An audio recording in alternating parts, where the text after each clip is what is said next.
Do you understand? Say it one more time. Say it one more time. It's called copper. See, when you look at Moorish buildings, architecture, even all throughout North America, you see the older buildings, their eaves are capped in copper. That's the alchemical metal of Venus, which is our star, in the cherry tree that George Washington chopped down. The cherry tree is the red flag with the 5-pointed green star in the center. The alchemical metal for Venus is copper. The American people are the copper-complexioned people of the land. Now, the Europeans added what you call a connotative introduction. That's connotation, to interject themselves in order to steal your estate. Go ahead, good brother. 1828, Noah Webster Dictionary, American. A native of American. So a native of American, originally applied to the aboriginals or the copper-colored races found here by the Europeans. All right. But now applied to the descendants of Europeans. So now they just gave you denotation and interjected connotation. Now, if you don't understand the conference they had in Semantic, a person who doesn't know how to read will take that whole thing as definition and give up their birthright. Are we clear? But when they tell you the truth, so original means true. It is origin. That's right. So now you understand the copper penny test. What they used to do in the 1800s, copper, or the brown paper bag, they used to call it. And if you caught the brown paper bag, you was rejected. Why? Because you were being conquered. And after a while, you know, our people started not wanting to be themselves, which was the purpose. And once they got you not wanting to be yourself, they made up tags for you, not knowing that you was agreeing to be property and put on the stock market. It's back to the issue of descendability. So now, when you look up the common law, you deal with what is known as the ancient traditions and customs of your forefathers from time immemorial.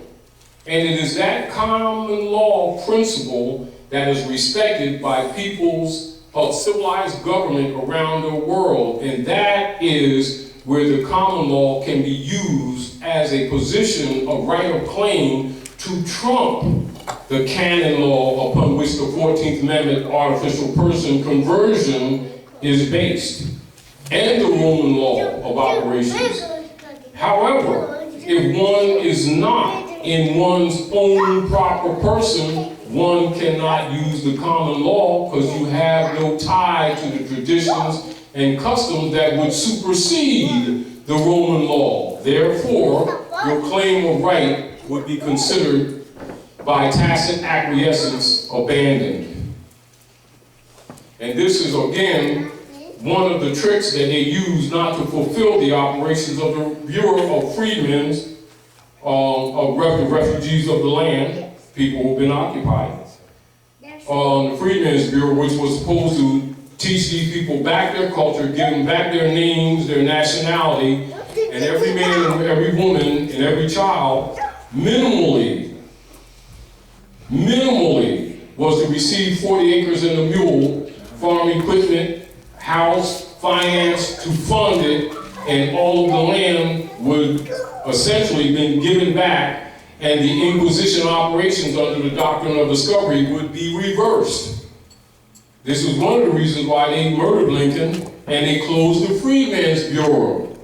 And then they created the artificial personage conversion of the 14th Amendment, 1868. Right after they closed the Freedmen's Bureau and registered all of these Moors as Negroes, blacks, and coloreds. As a matter of fact, in this territory, right here, that they call Delaware, and registered them as Christian property.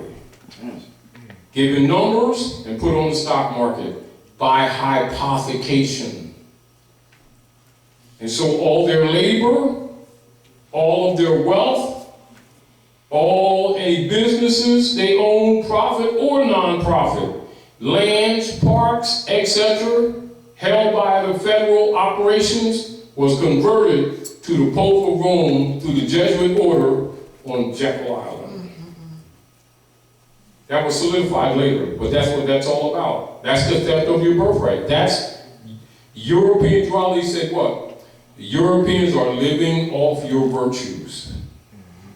You need to know what he's talking about. If you don't know the history, sounds like an interesting, beautiful statement made by somebody who loves his people, trying to help them.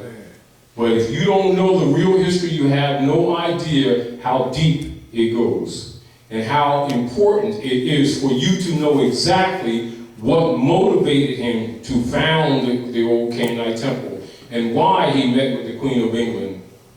He's talking the secret treaty of Verona, because they're the second star. So when you see them 3 stars and them 3 bars in Washington, excuse me, y'all got this right? Yes. All right.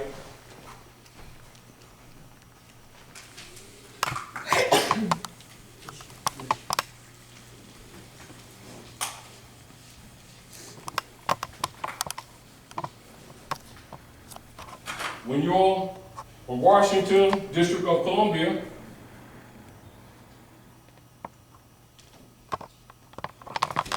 they even have it on the tags.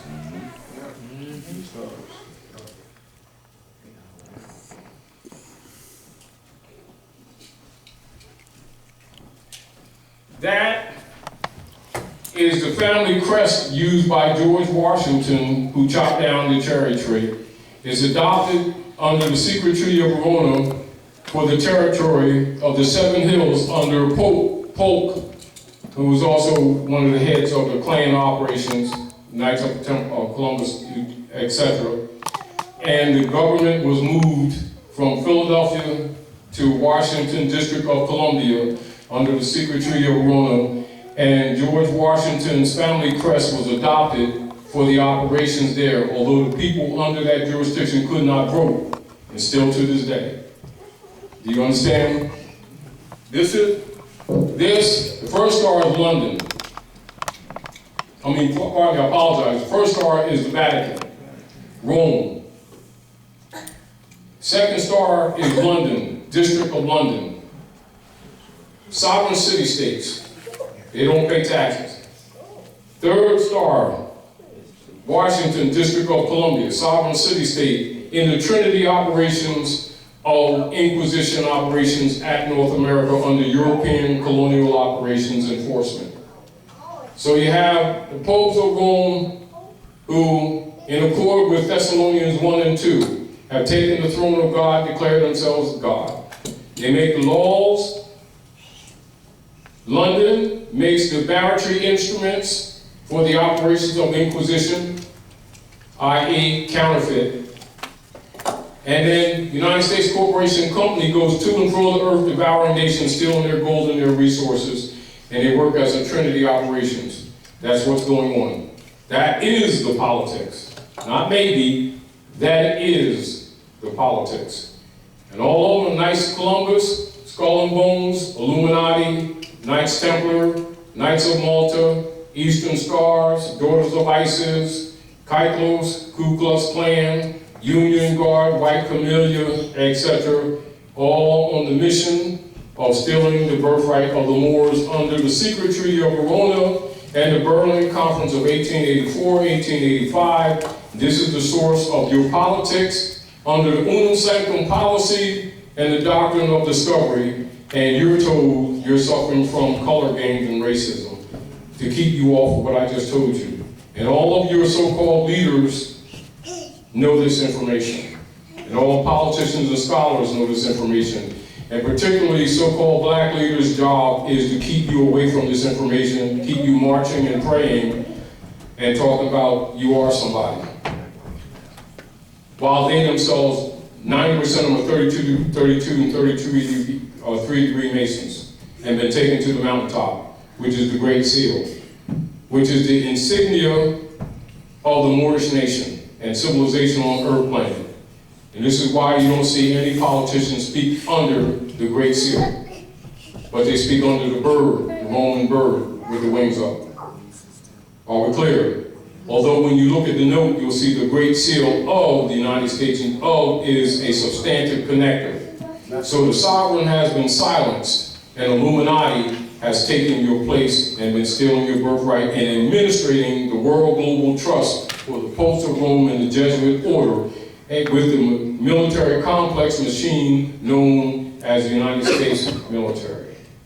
Enforced locally by Roman soldiers who call themselves policemen, who are really members of the gangs of New York for killing off the indigenous people, for the Popes of Rome, the United States Corporation Company, in their conversion operations to transfer your estate artificially to the United States Corporation Company that Lincoln bankrupted in France, that's now registered in Puerto Rico, that went bankrupt, I think it was September last of 2012. Again, and this is where the Manchurians and the Russians, i.e. China and Russia, has told them no more shells, and they started dumping them U.S. T-bonds as a countermeasure to the European operations, and told them to enforce the Constitution to which they have obligations, and they have been in abridgment in severe breach of trust since 1861,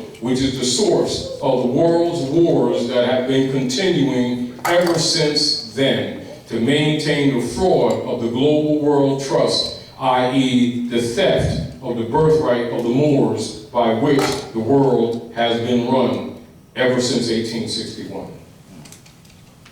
That's why you put everything in trust, because you're the heirs to the estate.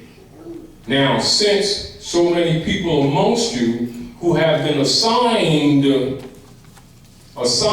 positions to teach you these things, and Drew Ali also set up a trust to protect you, and the Moorish Holy Temple of Science, which was registered as a civic organization. And then Marcus Garvey was teaching governmental structure, and Drew Ali was teaching nationality. And in the last year of his life, Noble Drew Ali, as a countermeasure to infiltrators, adopted a religious affidavit for the Moorish Holy Temple of Science, or the Moorish Temple of Science. And that, the corporate name for the Moorish Temple of Science, the corporate name is the Moorish Science Temple of America, which was established in 1928 as its corporate name to protect the estate of the people who were coming from different religious organizations but didn't have a knowledge of the background of the history or really what the Moorish movement was about. So it was a platform by which the people could come in and learn about the truth about their nationality and birthright, not to be confused with what you think religion is. It's restoration of a lost estate, the real politics of earth. And logically, those who have been taking backdoor payouts to keep the fraud going do not want this information out, and do not want people like me telling you this. Why? Because it also exposes a lot of people who you start recognizing should have told you these things, and knew it all the time. Then you understand when you hear people say they've been to the mountaintop, because you'll find out that the mountaintop in masonry is that Great Seal Pyramid. And that means you've been given all the degrees. Then you're given a compass and a square, do you understand, which is isogamy, which is structured government. And so they start finding out that people knew this stuff and they told you, and they've been taking like coins in the background. They ain't getting silver, but it's the same thing getting those 3 pieces of silver type thing. They sold you out. It's called the Judas factor. That's another reason why a lot of people don't want this information out, because it exposes everyone on both sides, Europeans and Asiatics. And people who've been playing you around, emotionally arguing colors, and human beings who can, no matter what color you are, and the black people, and the green people, and the orange people, and the purple people, and the black people, and the white people, and the burgundy people, and it doesn't matter. And not knowing, as soon as they went in that paradigm, they go into the United States Census Bureau with a code system set up by Frederick Johann Blumenbach and Carlos Linnaeus to distinguish their property from the human family. And these people think that that means Afrocentric identity, and it actually makes you a stateless person. And it justifies them doing the bonds on you because you're outside the human family. And therefore, if you're outside the human family, the international law don't apply to you because they are national wills. In other words, keep it simple because you can easily understand this. Let's just keep it simple as an example. Like say, someone from Manchurian come anywhere on the world, or what you call Tianese or Chinese. That's Tianese, Chinese, and they come and start calling themselves light-skinned yellow guys. In law, they just lost their birthright. That's not hard for you to understand. But yet, you took a look at these people of Moabite, Canaanite descent, and they think they can go around talking about their light-skinned and dark-skinned black people, and they think that human rights apply to them, and they can't see the folly in that. That human beings aren't crayons, they have nationalities all around the world. They come under international law. Anyone who's not of a nation has no claim on the national will, which is what constitutions and treaties are. I mean, does that not make common sense? Makes great sense. But the term black, what about that being... It's called a nom-de-guerre. What about that being the antithesis to white supremacy or white racism? Now, but you must know what white supremacy is. What is white supremacy? Now, now pay attention to this. This is a good exercise. Good exercise. Repeat that and then explain the position.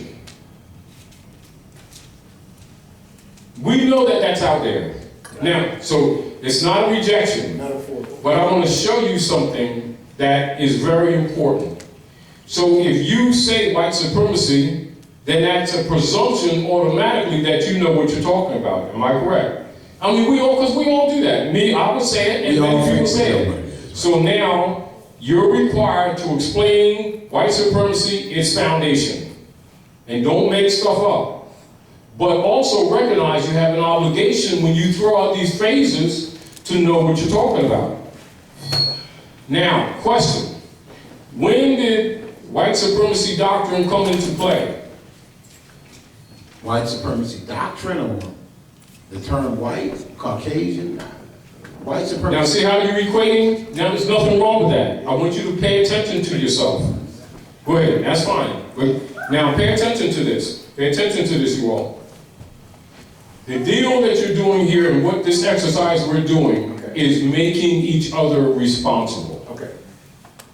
Means that we pick up terms and phrases that are thrown in society under the conference of semantics, not ever being challenged to explain ourselves, but assuming that people know what we're talking about and agree with us, and then take that position, not knowing that we're neutralizing ourselves because we think that we're speaking in favor of a position. Teach us. Do you understand? White supremacy. Now let me give you some reference points. Whiggamore Party. Are you familiar? Whiggamore Party. Of 1859, I am not. You just... Whiggamore Party. All right, let's talk this. Horace Greeley. You familiar? Newspaper man. Knights of Columbus Ku Klux Klan Oath. Are you familiar? Yes. Mama's Parade. Are you familiar? Just learned that today. Kansas-Nebraska Act. Are you familiar? The split up of the Whiggamore Party and the formation of the Republican Party. Are you familiar? Vaguely. All right. And the agreement that the Europeans under the Republican Party, after the split of the Whiggamore Party, would take on the title white people that did not apply to them prior to 1854. Are you familiar? I don't have that recollection. I thought it was... Well, now, when you say white supremacy, that's what the world is accepting, that you know the history of what you're talking about. And if you say that, make those statements without having the background knowledge, you would actually be undermining yourself, and the consequences of which you would suffer, you're held to it, irregardless. Meaning that if I put a sign outside talking about I'm a surgeon, and I start messing people up with rusty butter knives and stuff, and then somebody comes at me, and I'm saying, well, see, every surgeon don't know about the anatomy of the body. You got a sign up there saying you're a surgeon? Well, yeah, did you take 1 penny for services? You're held to it. Now, and when you call that European white man, you just called him sovereign. Now, in law, as far as law is concerned, you know what you're talking about. If you say it and don't qualify it, are we clear? Are we clear? Extremely. Now, in law, you're held to it. And in law, they can use it against you. Because you just assigned them. Now, by not knowing the history, logically, you would make those statements according to how it's going around in the community, because you feel people saying this thing and you're looking at it in the context in which it is used, right? So you feel safe saying it. You think you're actually fighting for your people. You don't hit your mind. You have an understanding of how the word is being used today. And guess what they say in law? Ignorance of the law is no excuse. And what do? We start making excuses, and now we're in contempt. And then you're treated with contempt. Now we're madder than we were when we started with. Now they're really racist. No, seriously. Now, let's talk. Wigmore Party. The hardest really came to the Wigmore Party. That's why I gave you references so you can do research. When you do research, you'll find out when they took on the title, once you understand the history, you will not call them white people without qualification, will you? Will you? Not knowing that you're the white man. Got it. It's a legal status. But if you bought into the brand non-de-give system, you would think that white and black are identities. Once you use it in that category, it indicates 2 things: your incompetence and your abandonment of your estate. Logically, if you don't know the history, that doesn't dawn on you that that's what you're saying. Because you've accepted the connotative, not definition, presentment. The only definition to the word is its etymon, its etymology. It remains for life. In other words, the mother of the word, the matrix, is always its mother. Any connotative entry is not a definition, it is a presentment, distinguished from definition. If a connotative presentment is accepted as definition, that means that the connotative conference on connotation by Europeans to set up a language system for the preservation of forced servitude under the designation slavery is operative and well. Now in law, if you use it, if you adopt it, you are declared incompetent and stateless persons. It has its function. It has its service. Now, upon understanding the principle of reclamation of estate on nationality, these things are exposed to you so that you can fix your language. Why? Culture is in the language. Now, again, when you're dealing with estate or what is called restitution of estate, if you mix connotative presentment with denotation in a legal and lawful argument, the opposite party can defeat you if they choose to. It may confuse you because your concept is that you're coming from a moral position. Right. You're passionately talking, ethically and moral principle that any living being should know. And wonder why you keep losing. Connotative linguistics. When you don't know what you're talking about and you're declared incompetent. Then they put a barrister on you from England who's really secretly a deputy knight under the secret Treaty of Verona for the reversion of your estate to the private corporate United States under semantic language of barratry to convert your estate to the United States Corporation Company that belongs to the Jesuits, and you've been trained to think it's a country with the help of your black leader guys who you think love Jesus, God, and Allah, who got a secret 501c3 skull and bones agreement. Are we clear? Yep. And if you don't know this history, you have a tendency to repeat what you hear, thinking that it's legitimate, when it's actually designed for the heirs or the slave to what? Confess his own slavery. And it is said this way: it is better to sit in a corner silently and be thought a fool than to open your mouth, remove all doubt, and have the black codes enforced upon you. Because that's what happens every day. And that's not meant to be pejorative. It is, honestly and factually, what takes place every day in communities that are called black communities. They don't even know that every time there's a ticket, there's a charge, and anything, that there's a bond that correlates with that charge. And it's not based on moral right or wrong. It's based on the stock market. It's not based on justice. And so when they don't get justice, it confuses them, because their concept is that these people are government. They're private, corporate, human traffickers under the unum sanctum policy of the doctrine of discovery through the executor's chamber of the Inquisition operations Torquemada, now called the IRS. That's why all organizations got to get an IRS number. Those are tithing numbers, Roman tax. Now that's the reality.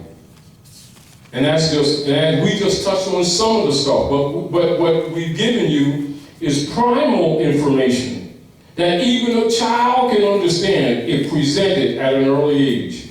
But if you don't educate them in an early age, they're already handicapped as soon as they go into the world. They already got, the chain that they have is the chain of ignorance. As a matter of fact, how many parents bring and deliver their children to the John D. Rockefeller, Frederick T. Gates skull and bones operations called the school systems at North America, and never read the philosophy page, which is there for everybody to see, where they tell you that they're going to keep these people dumb and make them docile. It's right there documented. It's documented. They got all kinds of books and read and have all kinds of organizations and PT meetings and a whole bunch of stuff and talk about children's self-esteem, and we love the children and we want to make things better for the children and let us pray, and never even read the philosophy page, and they keep delivering their children to John D. Rockefeller skull and bones operations and then wonder why their children can't compete. Oh, they forgot to say this other part. Oh, that's because they're saved. Then they start that kind of stuff. And they're being prepared for death in prisons. And it's not a secret. That's the problem, is that it's not even a secret. This stuff is documented. Do you understand the difficulty that other civilized people have with these people in North America of Moorish descent that keep insisting that they're black, and then keep complaining about the black codes that they never even read that destroy their families? That's documented too. Never read the black codes, and that's what's used against their families. That's a manual that's used by all local, federal, and state governments, and adopted in all the states in 1868. Do you understand the problem that we have? Do you think the world sits around and feels sorry for these people that keep talking about they know God, but they won't even dare to read? They're going to talk about gods they do not see and love not their brothers and sisters whom they see every day, and then present themselves to the world, and they get rejected. Now the world's racist. Race is the human species. They can't even daggone read. And then they're arrogant with it when you try to give them the facts. Arrogant. They're not just ignorant, they're arrogant. Now, with each other, we love our families, we love our people, so therefore we have compassion. But But you have to put yourself in another man's moccasins and understand how the civilized world who's living off of us ain't feeling sorry for us. It'd be something different if we were humble and not knowing, but we're arrogant. So, right, you never watch our people. When it comes to not religion, but our claims on religion, you cannot find a more self-righteous and arrogant people than ours. When we start talking about God, Jesus, Allah, Moses, Muhammad and stuff, we get this superiority complex that your mind can't imagine. We got a personal relationship like nobody else got. They can't even begin to touch us. That's right. We know Jesus, God, and Allah like nobody else on planet Earth. And as far as the civilized world is concerned, no problem. Y'all make your own sandwiches. So when we start turning around asking for programs and nobody builds programs to help the black man, you don't need help, you got Jesus. I mean, let's be honest. If you got all this going on, why are you always begging? Why are you always marching? Why are your babies dying younger and younger? Why are your families all broke up? You saved if you got all this going on, not by what somebody else say, by what we keep on professing. And too arrogant to examine our own position. Does the world have obligation to sit around and feel sorry for us? Not at all. You know, like if somebody is lost along the way, right? Any kind of way in life. And they humbly come to any man, doesn't matter what it is. And come to any divine principle and ask for help, humbly. And help is given. It is given with purity and love. A man coming with his arrogant, he got it going on and you don't. He ain't got a damn business asking you for nothing. If you got it like that, make your own sandwich. And that's how the world is looking at us. Amen. And we take it like they dissing us. Because we keep coming with this self-righteousness, this superiority. I don't know about you. Did you hear that? I said, I don't know about you.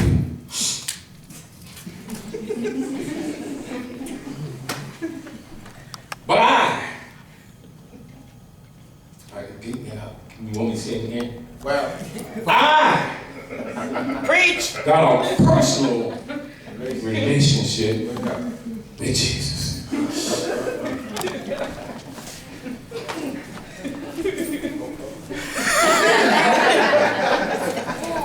You might not know God, but I know God.